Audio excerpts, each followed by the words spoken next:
But I know the moment I go on public transport, there's ignorant people, right? Yes. The one time I wore a thobe on the train, there was two guys. Bro, 20 minutes of... I'm like, imagine me practicing my religion, breaking my fast, being humble, disciplined, sacrifice, gratitude. I come in a thobe and you're giving me evil looks. But I always think like, I can handle it. I can handle any of this ignorance nonsense. But I always think like, if you're a woman and you're in a hijab, how uncomfortable.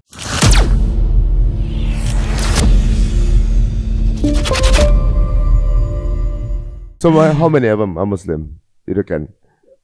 On my dad's side, the majority, I guess. But I don't know. I don't have a relationship with them. I don't have a relationship with my dad. And on my mom's, my brother's Christian. My mom's tries to be everything. Whoever's in front of her, she'll be. If you're Christian, she'll be Christian. If you're Muslim, she'll pretend mashallah. But she doesn't really understand. Well, probably someday. It's a process. Probably. Inshallah. I've tried. Oh, tried. So on your circles, even your siblings are non-Muslim. No. Oh, I see. Yeah, and like my friends that I grew up with, the ones that are Muslim on paper. Like, when I start to your say circles, yeah, Muslim circles.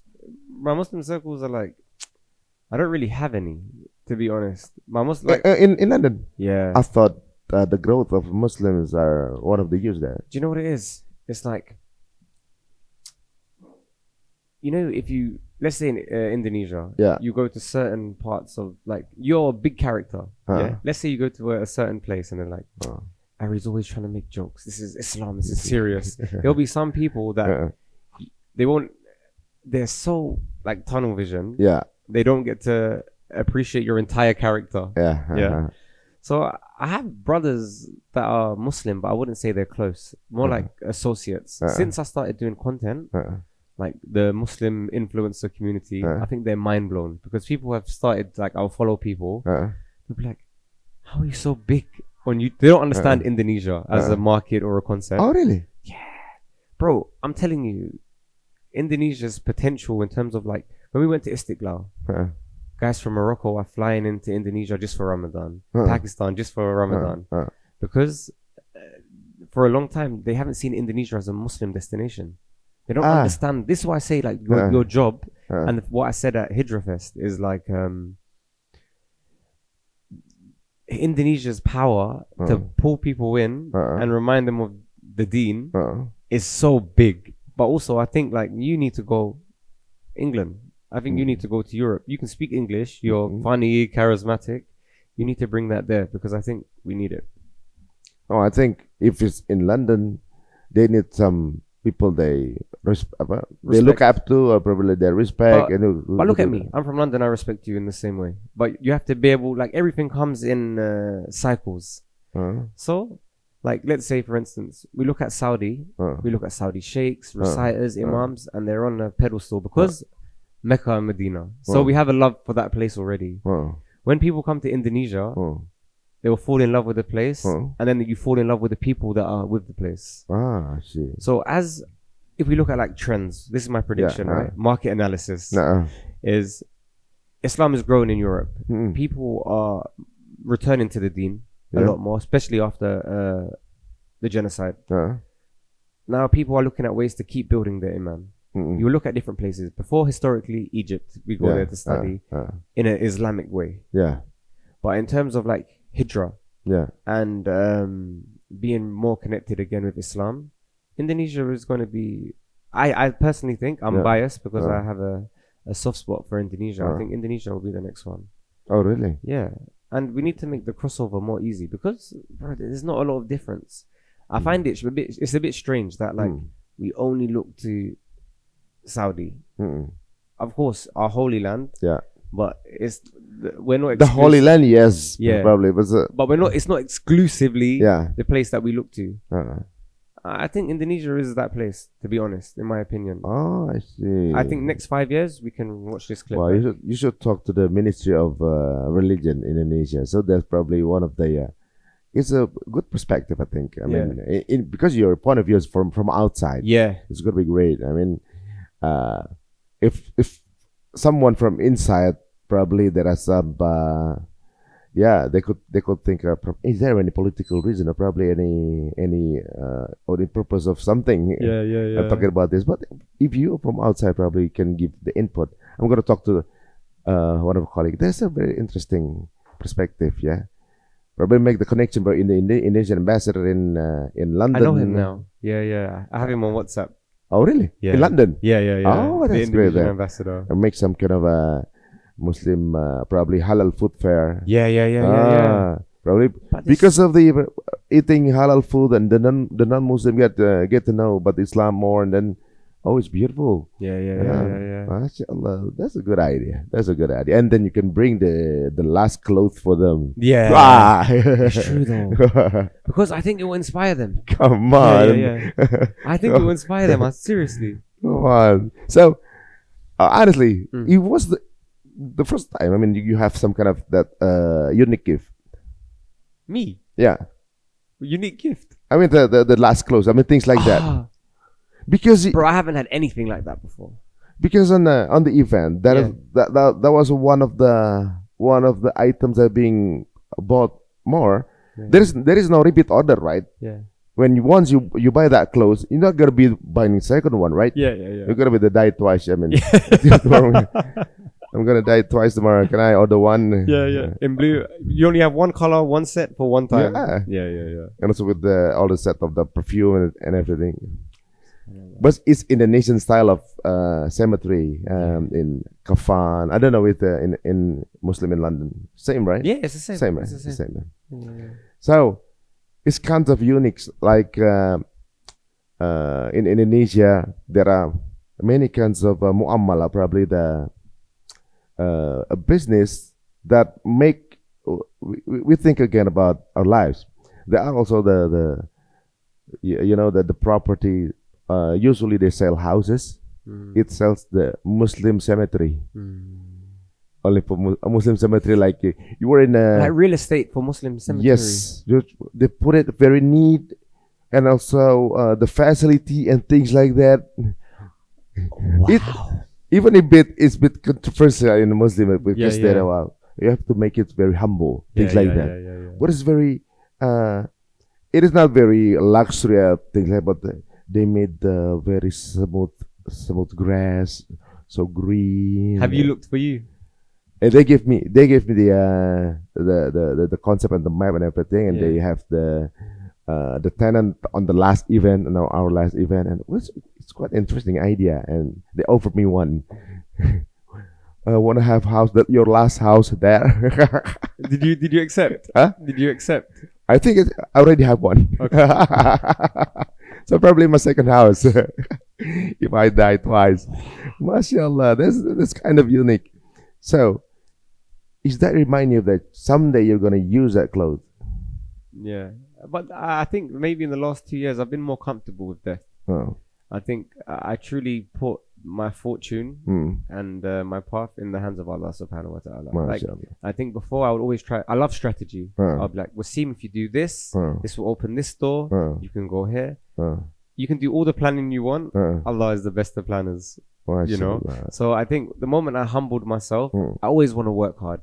I always want to improve and grow, but everything is by the will of Allah. So it takes the pressure off me. Maybe my first 25 years, I felt like I had control. When you feel like you have control, it comes with responsibility, comes with pressure. The moment you realize you're not in control, enjoy the dunya while you're here, because everything is written and you don't know, you know, like this conversation could be our last conversation. So when we have it, inshallah it's not, but when we have it, I think there's beauty in not knowing.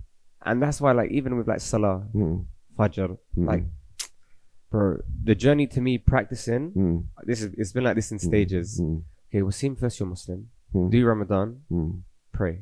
I don't know what I'm doing. I'm just trying to, this is what they say Muslims do, so I'll copy what Muslims do, right? Then it's pray and learn, and then I'm trying to always continue to grow and tick the boxes. So then now, like with Fajr and routine, I'm like, okay, Wasim, you need to wake up. And you see like accountability as a concept. Away from religion, if you say to me, Wasim, can you do this? Bro, I'm competitive. If we go to the gym, you tell me lift this. Even if you're stronger than me, bro, in my mind, I can compete with anyone when I try my best. Yeah. Even with like YouTube, you will be like, this is the best storyteller documentary channel. I'll say, give me 3 months. Let me storyboard. Let me study this guy's formula. I'll compete with him. Like I have accountability in life, in this dunya. So when it comes to praying and it's time for Fajr, I'm like, why am I not flying out of this bed? Like, why is this sometimes like the challenge? Yeah. So I've taken that mindset back to my religion. And I'm like, bro, praying is not. But for me, growing up in London, being a Muslim that prays is seen as like, wow. You know, even amongst my friends, it's like, Wasim is like, he's a real Muslim, he prays. So even just praying puts me on a pedestal within my social circle. And they're like, wow, he prays. But bro, the accountability is something that I've brought back to religion now.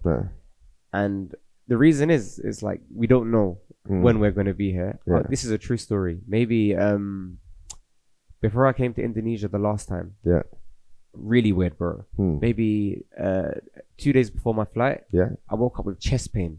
Like the left side of my chest. I was like, this is strange. Like, this is not gym pain. Bro, I woke up and then I rang the ambulance. Ambulance service in UK, very slow. Like, you have to prove that you want them to come. Bro, all I thought about was, if I have a heart attack now, this is where my mind was going, I need to make wudu. Before the heart attack comes, I need to make wudu. Bro, at the time I was thought you were in a heart attack? Yeah, bro, because the pain was something that different I've never experienced. And the whole left side of my body, it felt heavy. So imagine the left side, it felt like 200 kilos. So even just turning in the bed, I was like, bro, it felt like there was a weight on the left side of my body. All I could think about at that time was saying, please make wudu, because if you meet Allah, I want you to be clean. So, bro, I like threw myself out the bed. Not like literally, I got my body like a fish.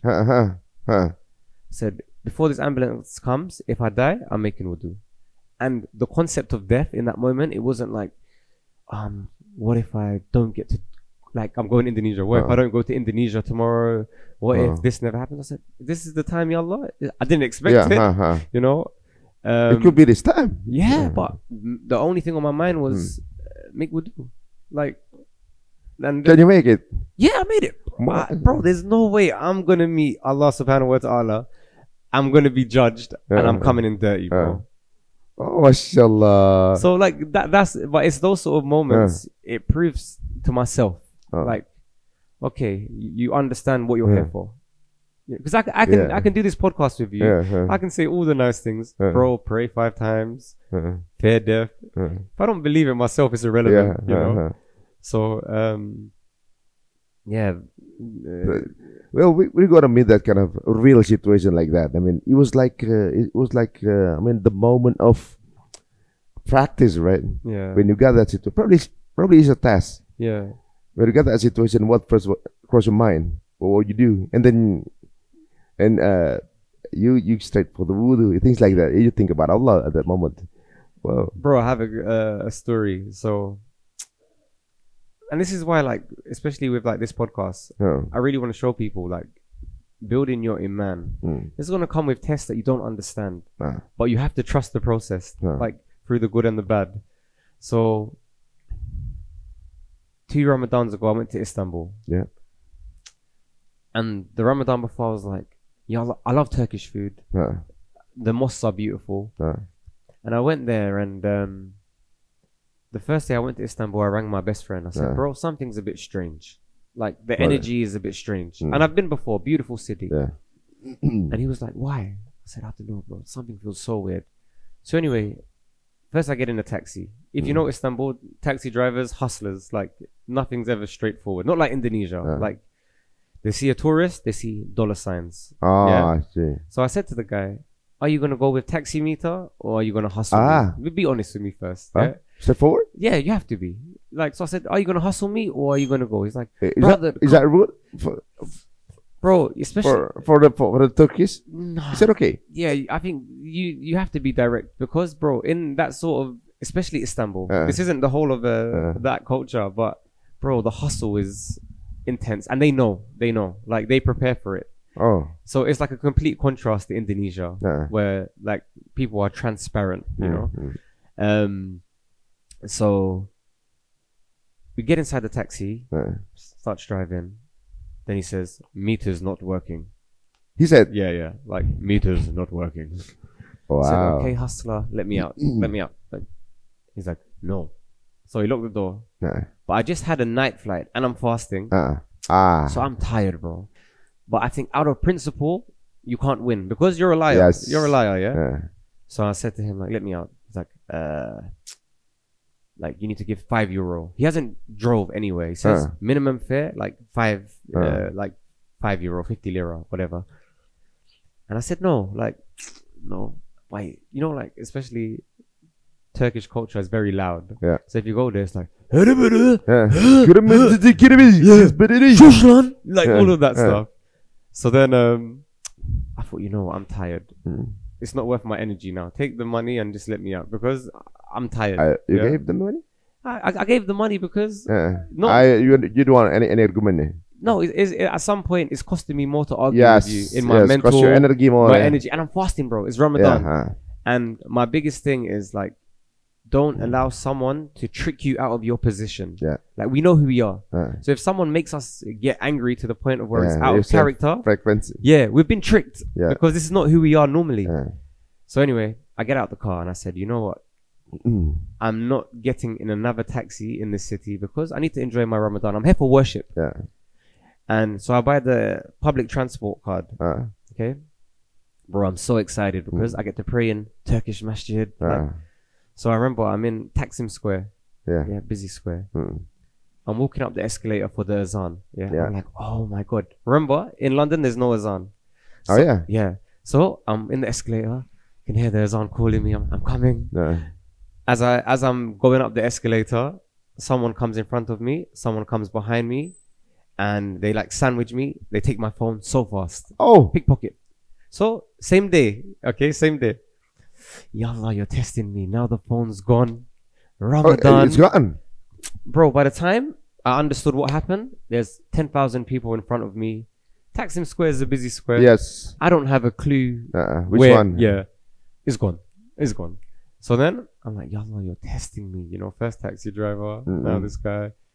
So I said, I'll go to the police station and I've got insurance. It's annoying, but I've got insurance.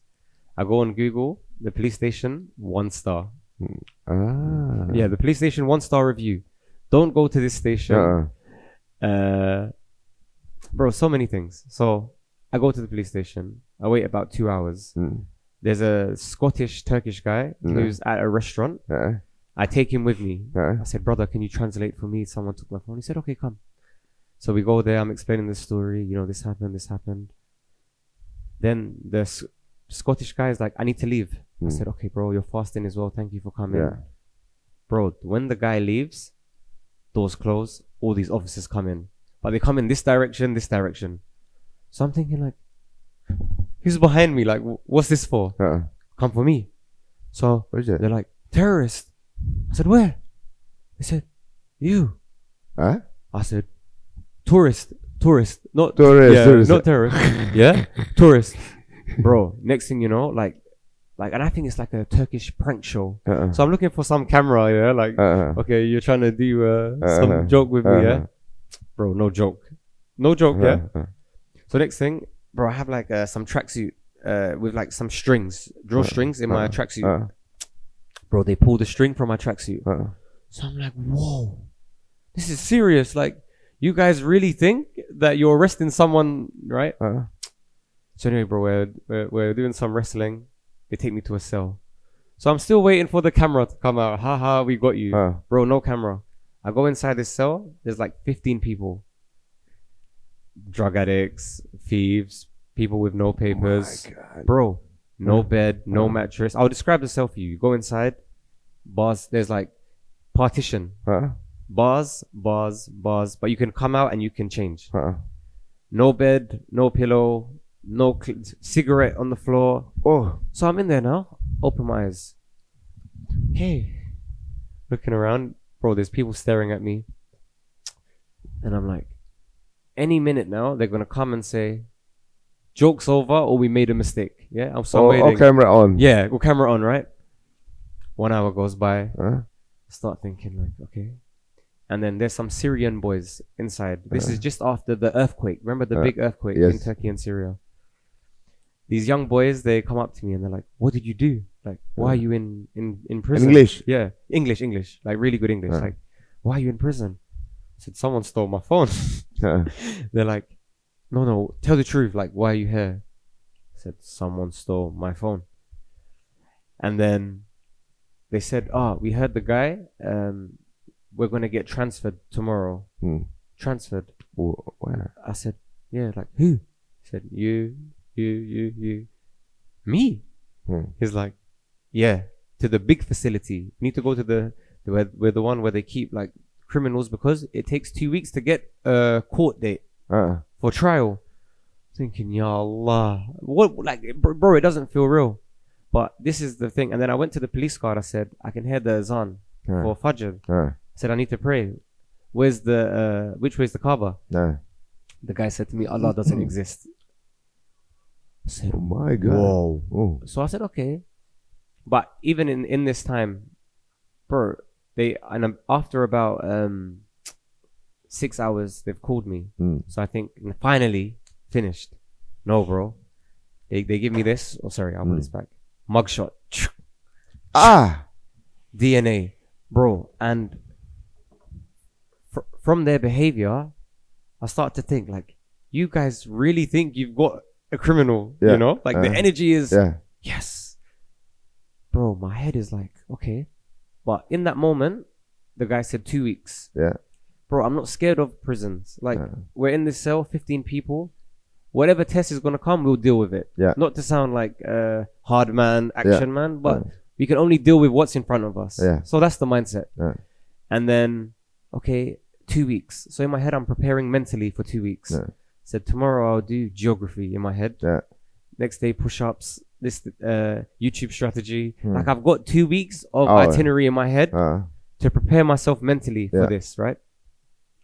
Bro, after about 36 hours, they call me out. Sorry, bro, we made a mistake. And I was like, what do you mean?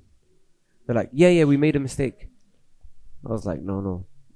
Bro, this time, bro, I'm bitter. Like, I'm angry, right? Because I feel like you robbed me of my Ramadan. Like, but also, bro, self-respect. I'm not a criminal. I've never been to a police station. And I always stand on the fact that if you're someone with integrity and good morals, you should make that be your shield.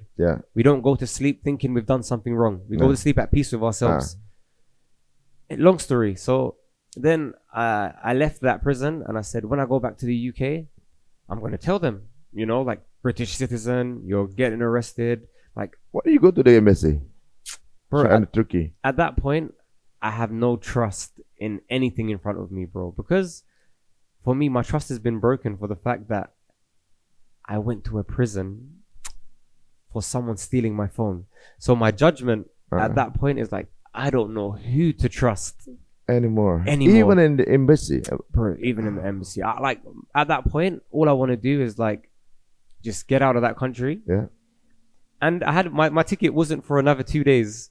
But this is the crazy part. So the Scottish guy who came with me, they told him, this guy is a terrorist. You need to leave. So that guy? Yeah. So the Scottish guy, he left because they told him, you need to leave because this guy, you don't know who he is. When he's left, the Scottish guy has gone back to where I'm staying, like the restaurant. He said, guys, the Wasim guy, the really nice guy, terrorist. So when I've come out of prison and I'm walking back to my apartment, everyone's looking at me like, it's him. He's the guy that got arrested. So, bro, I'm walking around like, I've come here for Ramadan. Why didn't you just confront the Scottish guy? But what can he do, bro? He's known me for 2 days. Like he doesn't really know who I am. In his head, he might believe it, you know? You show your account, I mean your Instagram or probably your YouTube channel. Bro. It's gonna be a lot different. Yeah. You can reveal who you are. Yeah, but bro, you know, in that moment, people, if they want to believe something, it takes more than just an account or something to change their mind. If you were a terrorist, you're not gonna reveal yourself in social media, right? And what terrorist goes to a police station to say someone stole my phone? Yes, of course. But you went to the Scottish guy. Yeah. Yeah. Because I heard so many things happening. If I'm mistaken, so many things happening in the Taksim. When it was like bombing happening there, and the suspect is a Kurdish Kurdish group, communism, things like that. If I'm not mistaken, I just wrote that. And then it's they're circling around Taksim. Yeah, and you know the thing is, it's like when we look at how we treat people, even as the message of this is, it really opened my eyes to like nationalism, you know, like, because as Muslims, whenever like, for instance, when I come to Indonesia and I give salam alaikum, you feel the exchange of respect. Yes. But that's because people have iman. Yeah. Salam alaikum doesn't have any weight if you don't have iman. You have assalamu alaikum as well in Turkey, right? Yeah, but if you don't have iman, I see. And it's I got your point. It's not to say that Turkish people don't have iman, because they do, but there's going to be certain people you meet along the way, and that for me was a real eye-opener, because their justification was, they said they thought I was someone from Afghanistan. My passport's British. My name is one of the most common names in the world, like in Southeast Southern Asia. So the excuse didn't make sense, but at that moment, again, another life lesson. Like with the bed story, and with the prison story, I said, wow, like I didn't feel scared. And those are the things that really remind me that my iman is, I'm doing the right investment. Because they're the sort of situations, because at first, bro, I thought, Ya Allah, I've come to Istanbul to do Ramadan in a masjid. Like, Istanbul is like a Muslim symbol, right? Yeah, and for Europe especially, bro, it's 3 hours. It's really close from London. But I didn't understand. I was like, Ya Allah, what test is this? Like, I've been good. Like, I've been on deen. Like, I don't deserve this, you know? But the truth is, that lesson, it really allowed me to have perspective. And, bro, I don't know, like, it sounds silly, but prove to me my iman is real. Because I can tell you, like, bro, I'm a Muslim. We don't really know what's inside people. We don't. And those situations test us, and it proves to ourselves. It allows us to prove us to ourselves. Yeah, probably one of the things that probably you could measure your iman, how you could you could be so have a husnul zan. You have the good side of what do you call it? Expectation. Yeah, you have the good expectation. Muslim guy is gonna be a good guy, things like that. Then you have a good expectation. And someone new that you know that he's Muslim, he's a good guy. I mean, he's a husnul zan, right? But it turned out that Islam is perfect, but Muslim is not. And that lesson is very expensive lessons. It could be worse. It could be better than that, but it could be worse. I mean, after that, probably you can not easy to judge if it's Muslim. I mean, the good guy is one Muslim. But you know, I think for me, and this is what Indonesia taught me, is that you can see the trait. For me personally, you can see the traits of a Muslim without even speaking. Sometimes, you know, even if you salam, bro, you know that small gestures, you can feel it. But when I left that situation, I'll be so honest, bro. My pride was hurt, because I was like, you don't respect it. Like, how dare you? Like, and when I went back to the UK, I spoke to some like government people about it, and they said like, forget about it. And I was like, how?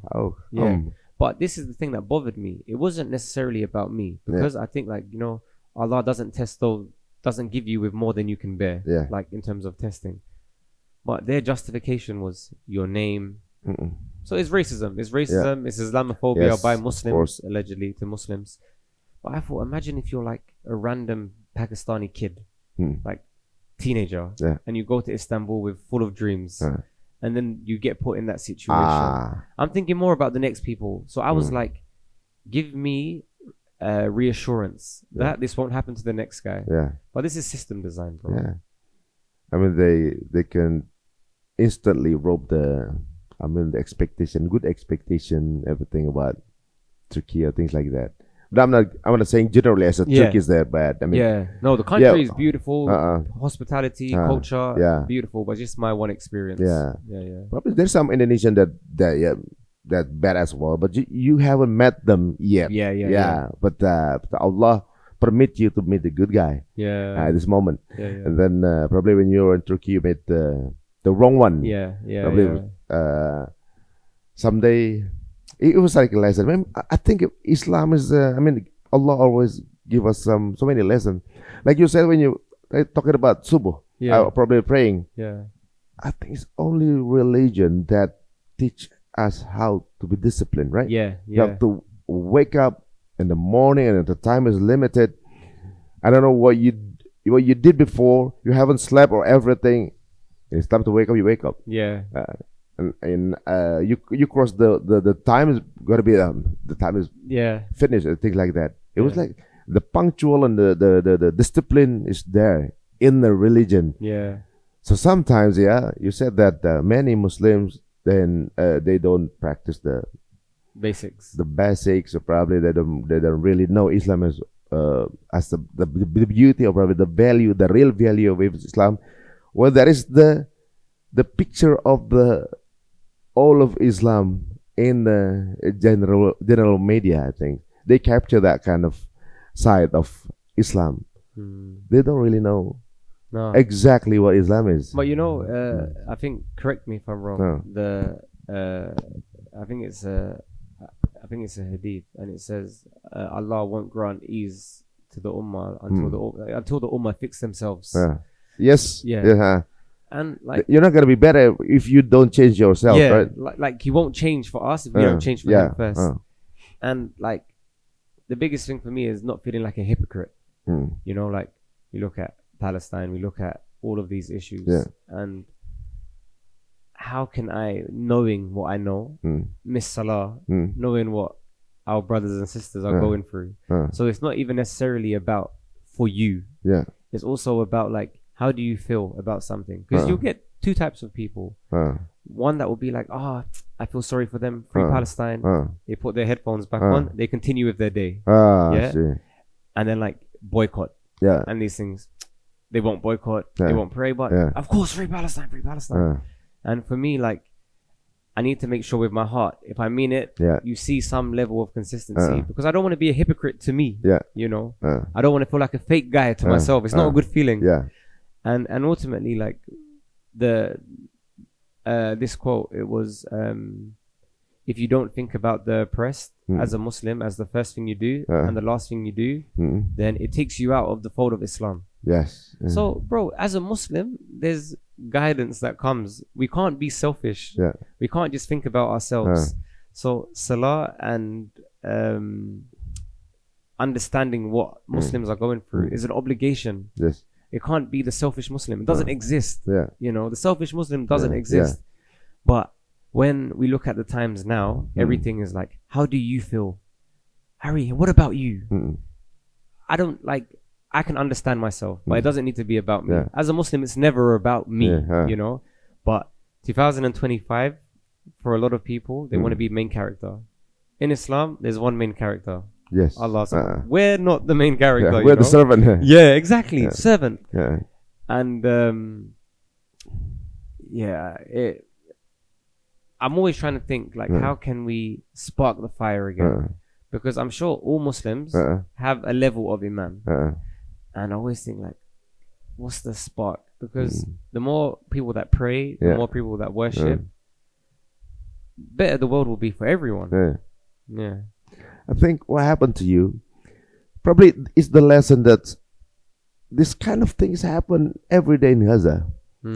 Yeah, when you could just randomly pick up guys and put it on jail. Yeah.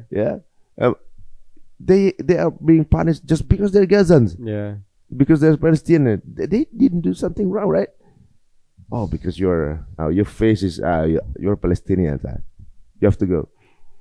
I mean, they just randomly pick you up because of you. Sometimes like probably you have Middle East thing. You Middle East blood. That probably is a spy or things like that. Yeah. Oh, probably the Scottish guy that you met. He's a spy as well. I mean, he has the obligation to search this guy, things like that. Yeah. Okay, on the police station, this guy got a suspicion about somebody.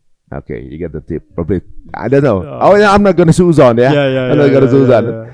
But that kind of thing is unpredictable. Yeah. As a Muslim, we have to be ready for everything. Yeah. Right? Even though Turkey is a Muslim country, I didn't expect that kind of thing Neither did I, happen. bro. And honestly, like I've grown up with. There's a big Turkish community in London. Bro, amazing people, rich history, delicious food. You know, beautiful masjids. Yeah. When it happened to me, I was like, I love this place. Yeah. But this doesn't make sense. So there's like conflict. And then someone said to me like, oh, you're not going to go back to Istanbul again. I said, why not? No, come on. It's some guy, not every Turkey like exactly. That. Yeah. And I said like, the reality is the line, when you know your heart is clean, I don't change. People that have wrong intentions, they need to reform. Me, I go where I want. Yeah. You're not gonna be changed by somebody outside. And bro, I look at it now. Alhamdulillah, it happened to me, bro. I'm grateful for that experience because again, like the bed story, you don't know how you're gonna behave in those situations. I could give you the tough guy. Ari, if they put me in Turkish jail, I'll fight everyone. It will be like an action movie. Oh, really? But until it happens, you don't know how you behave, you know. So the lesson it taught me, like Wasim, you go there, and bro, like I was at peace. I was like, okay, Allah's doing something to me. I don't understand it. It's probated. By Allah. I didn't like it, but it's not. I'm not in control. And those situations, I think, it took some time, bro. Maybe like 4 or 5 months. I was angry. I was in the gym. It's like, and then, bro, after like 5 months, I said, Alhamdulillah, that happened. Because, bro, it builds your iman. And you look at like, I'm not even comparing my iman to Palestinians, but you look at Palestinians, how strong their iman is based on their hardships. You know, they keep steadfast in that kind of situation. It's 1,000 more than Hiroshimans, probably Nagasaki, the one who put bombs. Only 1,000 tons of bombs, and Gaza is 85,000 tons of bombs. Can you imagine that? They're still there. They keep their land safe, even though they have to be shattered, and they still pray. So look at us. Yes. We have everything. Do you want to pray? I'm tired today. It's embarrassing, bro. The contrast between like going through war and being oppressed, and you still find the time to pray and love your religion. We have everything in the dunya, and we're not praying. Bro, how? It's an irony, I think. Sometimes. And talking about Turkey, I think Turkey was the symbol of tolerance. When we heard the story of Muhammad Al-Fatih, you heard that? Muhammad Al-Fatih, the Turkish was Constantinople was the Catholic or things like that, Catholic church, and they're being crushed by the crusade. And the one who saved that is Muhammad Al-Fatih, is a Muslim, and they conquered the Hagia Sophia. Hagia Sophia. Oh, this is Fatih Sultan Mehmed. Fatih Sultan Mehmed, Muhammad Al-Fatih. When he conquered the Hagia Sophia, he said that you can praise any god that you want. We're not gonna bother you. If somebody bothers you, tell us. We must have our people will handle that. So every religion can live in peace. Absolutely. At the moment, and even the Catholic people, they tend to be with the Muhammad Al-Fatih guy rather than the crusade. Because when the crusade came in, they slaughtered everybody. So when the Muslim came, they changed a lot. They changed everything to the better way, and it becoming a bit the hidayah is a different perspective about the slanders of Muslims, that they thought the Muslims, they are eating people. And after that, Europe see as the Muslim being seen as what do you call it, the light, and 13th centuries. But that's what, like, if you apply that logic till modern times, like Muslims, you know, when people say like, Islam is perfect but the Muslim is not, but as Muslims, and it's not even pressure, but like what I said to you is, we should be able to tell a Muslim without many words, because your actions are like the traits of a Muslim and Sunnah, Prophet Muhammad sallallahu alaihi wasallam. Like, we can see the characteristics, and if we want to show people how beautiful our religion is, how peaceful our religion is, then we need to take some responsibility, you know, like when you're doing something, I'm also a Muslim, not only for your own personal gain, let people realize, because with that, if you have 2 billion people acting respectfully, tolerance, then the rest of the world, the media slander can't work, you know, because for now, you see with the 0.0001% of negative people, they will make that into 10% or 20% in media representation. They can put as 100% and glorify it. So we all have a responsibility, like the Muslim on the street, the Muslim in the mosque. Like, we have, like, we're going to be accountable for our actions. We've been given the guidance. It's not like we're all here with no manual. We have the manual. Learn the basics, because that's what will bring peace, and also that's what will bring more respect on our religion, similar to what you said. You know, because I can't think of a modern time story like the one you just told me. Because media is get a very high influence. I mean, I think what you did is, like, even though in the vlog or lifestyle things like that, I can feel that the beauty of Islam, and you share without telling any sunnah or telling any ayah or things like that. They share the world, how Islam is lovely and things like that. I mean, we have to thankful for your content and things like that. Mostly put the contents on Indonesia, and we can see that the love atmosphere is going on in your content. When I see the draft that you showed me, mashallah, you're promoting the beauty of Islam. Even though I know that when on the process you made some challenges, probably you made some obstacles along the way. But you choose to share what's beautiful. Because, bro, it's not about viral. It's not about views. It's about integrity, bro. You know, when we die, all of these things. Bro, I was on the plane. Someone on the way here. You will know this, but I didn't know this, right? If somebody gives you information and you don't ask them the source of the information, and then I tell somebody else, I'm a liar for not validating what you told me. So if you say to me, the guy outside is a thief, and I don't say to you, how do you know? And then if I don't say it and I say, guys, that guy is a thief. In Islam, I'm a liar because I didn't question where the information came from. So this guy, he told me, he's like, on the plane, he was going to do Umrah. He said, bro, Muslims, we're thinkers. We have to think. Like, we have to validate you. We can't just take information and accept it as the truth. There's a cross-check. We have to do it. And I'm like, really? My religion has this built in? He's like, of course. I'm like, whoa. Bro, so when I hear stuff like this, I'm like, whoa. Like, this religion gives me everything, bro. Because even now, like, fake news. How much people believe fake news on the algorithm? Of course. But, bro, factory settings of a Muslim? How? Prove it. Before I store it in my brain, prove it.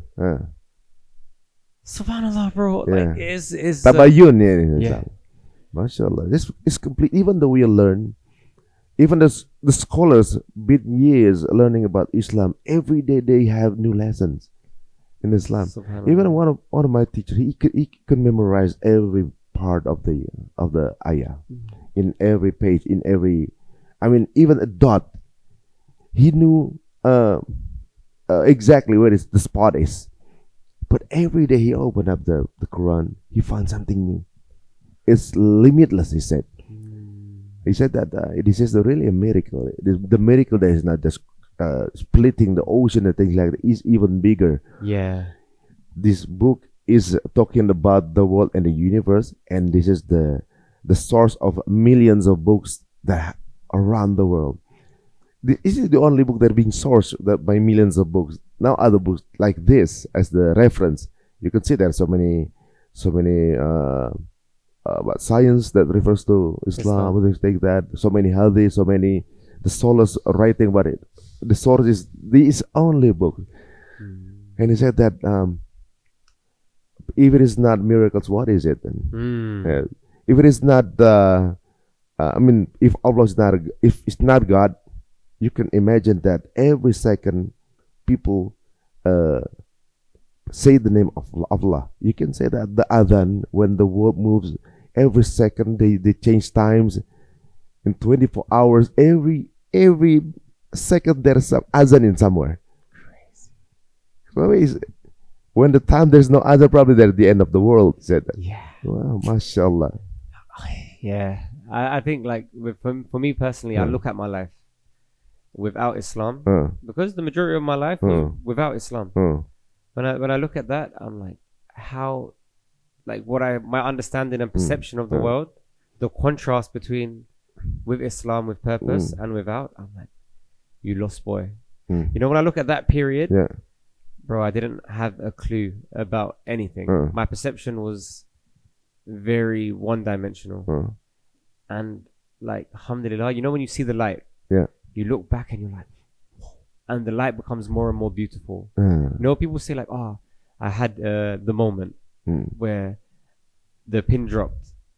But when that pin drops, it doesn't just stop dropping there, you know, until we die. Our religion becomes more and more beautiful.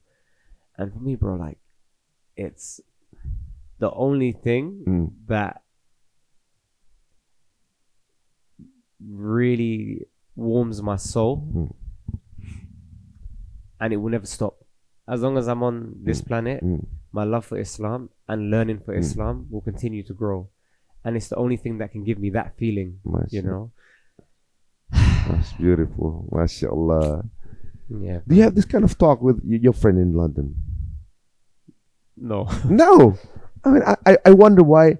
I mean, you have so many beautiful perspective about Islam, but you don't have this circles that probably you can share.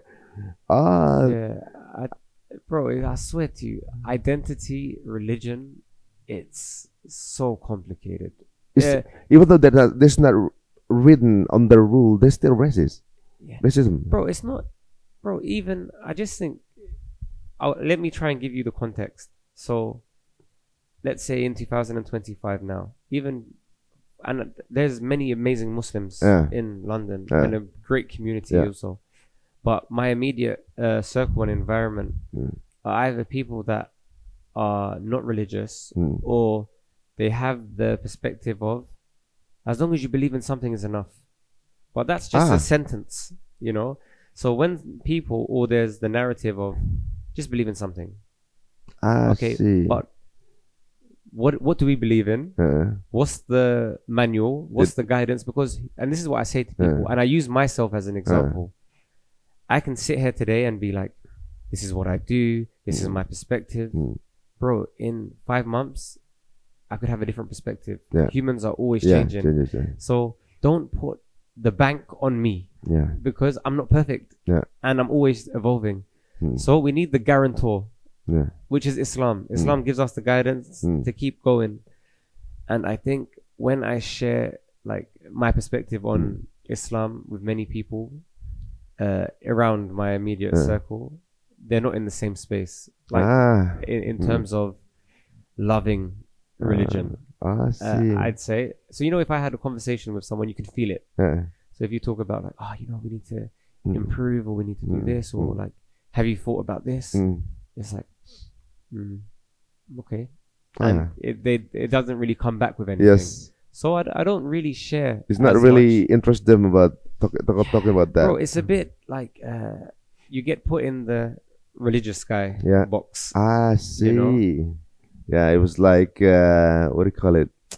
Being marked. Yeah. I see. And I think for me, if I'm being honest, it hurts only because I love Islam, right? So, and I can say the same thing for a Christian, someone who loves their religion. Like when you have this thing which you think is the most beautiful thing ever, then you put it on the table, and it's like, that's not beautiful. Oh, then it hurt a lot. Then I don't want to bring it on the table again because this is my everything, you know. So I think from experience with the conversations and the people in my environment, I think it's safer, or it feels better for me to hold back and then be a leader with action. Yes, Islamophobia made some real Muslims not really have the self-confidence in showing that they are Muslims, right? Yeah, and bro, sometimes I think it's by design. You know, we look at the history. Like even for me, after 9/11, I didn't want any association with Islam because I'm like, I don't want to be a terrorist. Just because I'm Muslim, I have to. I don't want and even though I still got the extra searches in the airport, the extra profiling, I was like, I'm not gonna make this worse by like telling people I'm Muslim. You know, I was like, like not like I was that guy, like, not for me. And then you look at like ISIS 10 years later, 20 years later, then it's like now, like let's say the people that were part of that, they came from London. So let's say like there was people there from London that went to join. So now imagine with like 9/11, you can say, okay, I don't know any of those guys. We have no similarities, like no similar characteristics. Now with ISIS, all of a sudden it's like there's London guys there. You're from London. Are you Muslim? So then it's like, nope, I don't want no part of that as well. So all of those things subconsciously, it pushes people away from the deen, you know. And that's why I think there's a lot of people now, they're so far away and the distance has been created is so big. So coming back, hopefully, inshallah, everyone comes back and has the moment. But I think the distance is really, really big. So I can probably predict how do you feel when it comes to the last riot, what happens. It just happens and people point it at Muslims before they're checking, before they're doing the cross check and everything. The one who did the murder is a Muslim.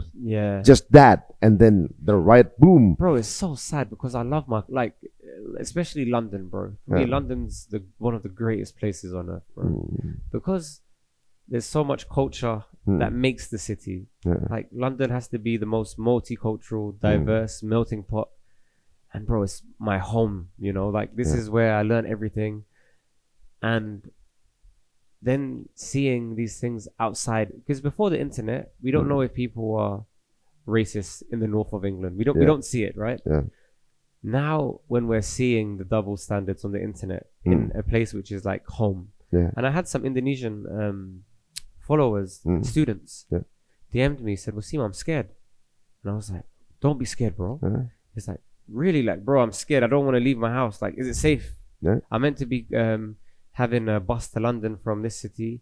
Like, is it safe? I said, if you want, call me, I'll come and meet you. I said, don't be scared of anything. Because, like I said, when your heart's clean, I'm not scared of any racist. You're the ignorant, not me. But it hurt. And I know, especially like many British Muslims, in that moment, we were like, we really don't feel like we fit. And it's the first time that some of us was like, because bro, for me, I could handle myself. But I always fear for women in hijab. Because like that open iftar event I showed you in London. Bro, normally when I wear a thobe for Jummah, I'm in the car. I drive to my Jummah, I get out, I'm back in the car. But I know the moment I go on public transport, there's ignorant people, right? Yes. The one time I wore a thobe on the train, there was two guys. Bro, 20 minutes of... I'm like, imagine me practicing my religion, breaking my fast, being humble, discipline, sacrifice, gratitude. I come in the thobe and you're giving me evil looks. But I always think like, I can handle it.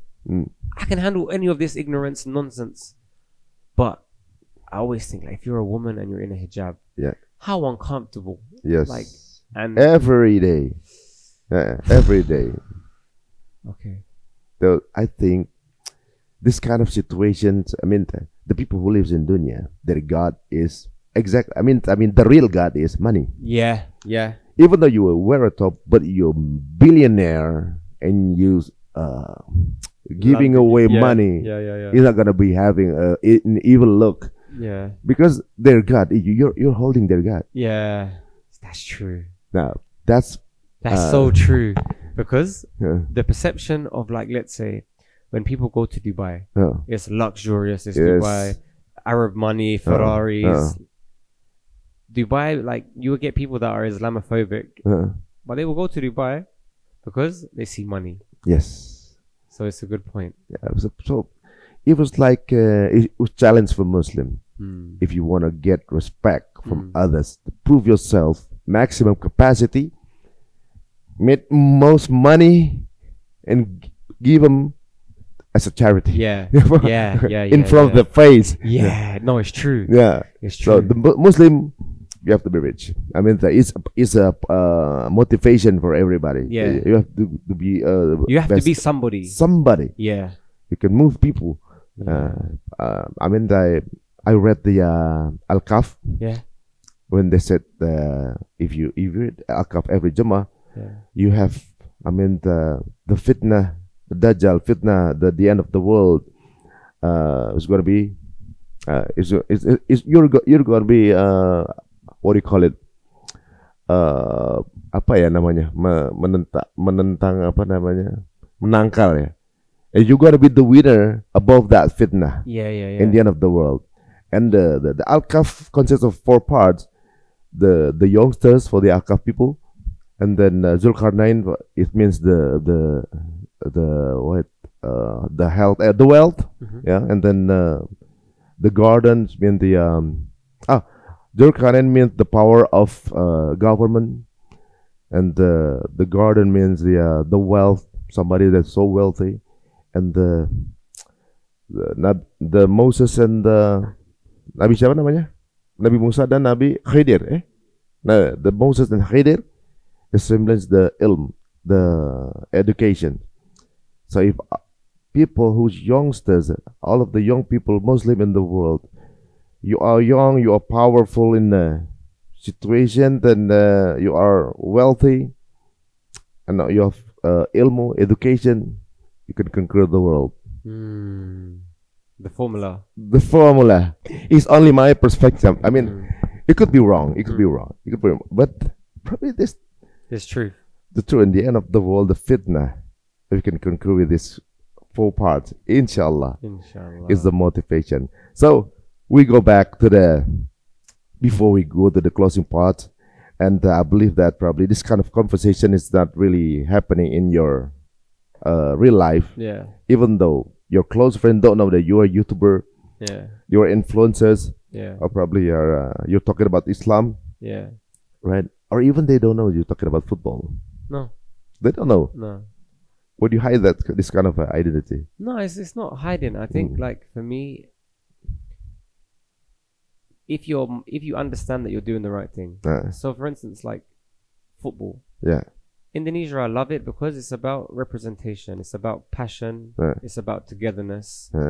So my love for Timnas is still an extension of the people. It starts with the people, and then the fairy tale journey is a bonus. Yeah, you know. So I think there's bridging the gap between, for instance, like Europe and Indonesia. People need to understand the selling points. So people that have their destinations, Dubai, whatever, wherever they go, they need to firstly, like, if you feel like you're going to be welcomed, it's more of a selling point to go. So with football, the respect and love from the Timnas Indonesian people, for me, is something that I want to share with the world. And football allows me to do that. Yes. So in my content, I always try to interact with people. Yeah. Always first, because people are. If you go somewhere and you know that the people are going to welcome you, you're more likely to go. If you go somewhere and you think, I don't know them, or people will think, I need to go to Bali because I need people that speak English. Yeah. But if they see my content and they're like, Wasim doesn't speak Bahasa properly or like at all, and he still communicates with them, they still smile with him, he's fine, then it's like, let's go Jakarta, let's go to this village, let's go to this place, because Wasim does it, he doesn't have any problems. So I think some things are beyond, like with my friends and my immediate circle, they don't understand it, because it's like, but why? Like, and so it's the same thing with like the conversations I have. If the person that you're having the conversation with, their headspace isn't with that, then I don't want to waste your time. I don't want to waste my time. Yes. So like one day I would tell them, but I just don't think it adds any value to the mission. Yeah. So you don't waste your time, Yeah. You don't have to waste your time in explaining what is it. It was like yourself, probably like Islam. You want to do something. Sometimes they're just asking to disgrace it. I mean, you don't really want to know. Yeah, it's like that. And it's like surface level thinking. Yeah. So when you're in Indonesia and you know about Indonesia, a little bit about the football and everything, and you're in the process of knowing that even the football in Indonesia, there's some politics inside as well. That we love the previous coach, Shin Tae-yong. Yeah, and then suddenly being replaced.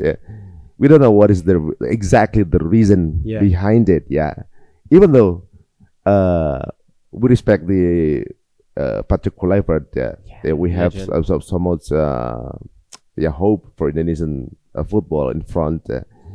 Yeah, what do you want to say about that? I mean, the thing that happened. I think these games coming up, Bahrain and Australia, I understand. The first thing is, I think Indonesian people's love for football is so underrated and underrepresented on the world scale. Because the team hasn't been successful. So people always think like the best supporters, England, Brazil, like all the successful teams, people know about their supporters. So because Indonesia hasn't succeeded on the world stage, people don't know about Timnas fans, which for me are like the best in the world, right? So this moment there's high stakes. Like it's such a big deal, right? So if you win these two games, Bahrain, Australia, Indonesia's going to the World Cup. Oh, inshallah. Like inshallah, like it's close. Yes. And I understand it's closer than ever before. Yeah. You have a team that's winning. Yeah. Like at a good level. Yeah. So for a nation that's never been there, it's high stakes. Yeah. I think from a neutral perspective, right? Football managers that are ex-players, it can either go really well or really bad. So we know we have like Gerrard, Lampard, incredible legends, incredible players, but their transition hasn't been as smooth as Pep Guardiola or Mikel Arteta at Arsenal. You know, even Pep Guardiola is not really that glory in the era of his as become players, right? Yeah, he wasn't like he was big, but not like maybe not as iconic as like Gerrard. Yeah, but. So there's always the question mark. Does it go this way? Does it go this way? I think from what I saw of Shin Tae-yong, he done well with the squad that he had. The second surprised me. I didn't expect it to happen. But if Indonesia get to the World Cup, then it's genius. If they don't, then we can look at the decision and say, was it right? But the China game where we lost in China, I was like, how? Oh yeah. Because I think like we should have won, and also the Bahrain game, the referee, 100% the referee. Even on the game, there's politics. Bro, those countries, you go to Qatar, Bahrain, they have a lot of stoppage time, like a lot of extra time. And then all of a sudden the other team scores, final whistle. Like, it's common. It's common in there. Yeah, bro, I've seen it in a lot of games. Oh. So, I think let's have a conversation after these 2 games. And then it will either be genius or it will be, we don't know. But this game coming up is going to be one of the craziest games. Yes. Not only, Ramadan, but the history with Bahrain. Yes. The netizens went crazy with the referee from the last game. And the drama inside. The drama. Because, and like when I've seen the comments from the netizens, bro, people DM me, are you from Bahrain? Like, netizens. Like, that's how, like, bro, the campaign was so strong. Like, they want to find out who's from Bahrain. Yeah. They want to do their research. Some guy, are you from Bahrain? No, bro. Are you sure? Bro, look at my profile. I support the same team as you. But, bro, this could be one of the biggest moments in history for Indonesia. Of course. The drama about the coach also got to be it's part of the story, bro. Bro, I don't know how to feel. So the prediction, Indonesia, Australia.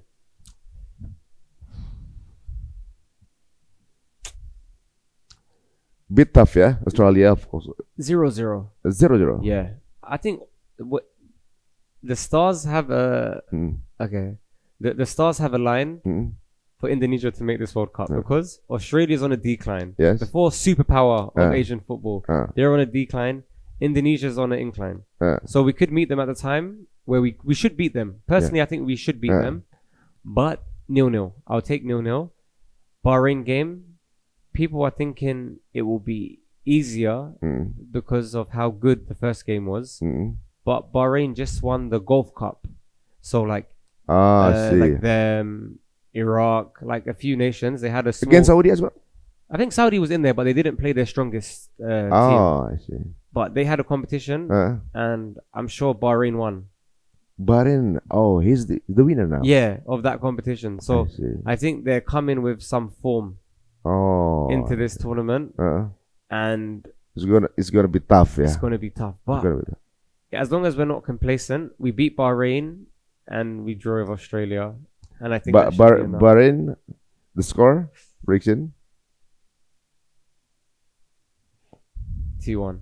2-1. Yeah. 2-1. We have 3 new players naturalization. 3 new players naturalization.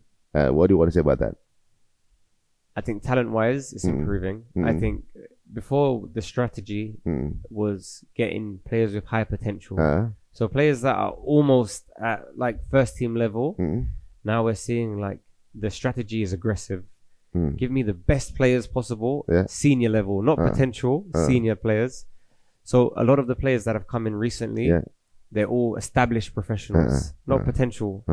So the squad is going to be strong. Yes. Because we saw there's even a new goalkeeper that plays in Serie A. Martin Pes. No, there's a new one. Like Martin Pes has done an incredible job since he's come in. But the strategy is so aggressive. They went and got a keeper who's playing in like Italian league, Serie A. He's a starter, like big guy. So they're not happy with just having 11 good players. Now, even more aggressive, more established. It's just time. I think the time could be perfect or it could be too soon. Oh, can't wait. Yeah, it could so be. So when is again Australia? Will you be there or watch it from Indonesia? I'll watch it from Indonesia. I'll be in Lombok to watch that. Wow, Masya Allah. Teman-teman yang di Lombok sebentar lagi akan ketemu dengan Wasim karena akan ke sana. Oh yeah, this is a very interesting question. In this match is during Ramadan. Yeah. And some of the players are doing the fasting. Yeah. The I think it's 50 or probably 40, 60 players are Muslims. Okay, yeah. Bahrain as well. Bahrain almost 100%. Yeah, 100% Muslim. Yeah. But no, in Indonesia club, in Indonesia players. Yeah. the naturalization, some of them are not fasting because they're not Muslims, and some of them are Muslims. So, what do you want to say about that? Is there going to be less energy? Or no, more energy. More energy. You know, I don't know if you saw, there's a basketball player, Kyrie Irving, in NBA. He's breaking records. And they said to him, how are you achieving this during Ramadan? He said, Allah is with me, makes it easy. MashaAllah. Breaking records from when he's not fasting. You look at, there's a player for Manchester United, Mazraoui, Moroccan player. The Manchester United coach said, this guy is not human. Because yesterday's game was before he broke his fast. He played 90 minutes. No water. And this guy, he runs. So, I think, again, if you do Ramadan with the right intentions, you will get the rewards. If you think Ramadan is just a dietary exercise, look at me, guys, I don't eat, I'm still alive. You will struggle, and you will struggle hard. But if your heart is with Allah, and your mind is with Allah, Allah will give us the strength. MashaAllah. I heard a story about how Rasulullah SAW, the Prophet Muhammad, they had, if I'm saying, how many wars, and all of the wars that he won is in Ramadan. Crazy. So it means the energy is in maximum capacity.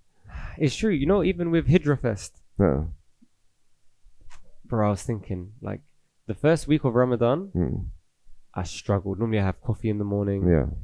I'm waking up, I'm like, my brain's not like firing, you know. I said, Wasim, 2 weeks you have Hijra Fest, like, you're going to be fasting. How are you going to do this? No coffee. Like, in my head, I'm like, how?